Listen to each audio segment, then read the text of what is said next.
urus are basically used for ocean travel. They are for transporting people or transporting goods. I am Dr. Prabhu. I am a professor of architectural engineering. This tradition of building boats still survives in different parts of India.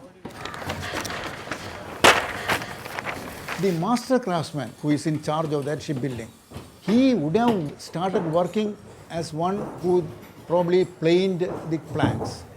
Then he would have gradually got into joining of the planks.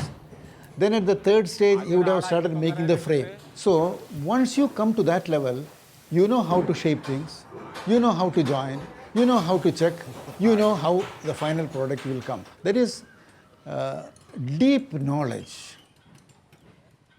Hull has to be as flat as possible.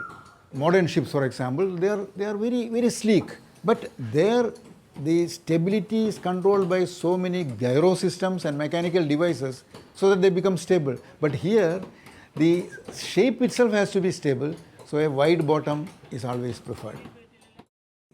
After making the frame, they put the planks, but still it is not leak-proof. In order to make it leak-proof, they do what is called caulking. For this caulking, they take a cotton wicks, and this cotton wick is introduced in the joint, and by means of a chisel, they hammer it so that it goes inside. This much portion is somewhat ornamental, and probably in old ships, this will be given grotesque shape like a lion, shape like a bird and things like that. For any work that is coming on top of the deck, cabin making and things which have to be changed frequently, aluminum can be used. That's why aluminum is becoming material.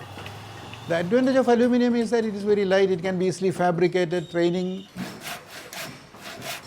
A craftsman, he starts maybe at the age of 7, he starts using his tools.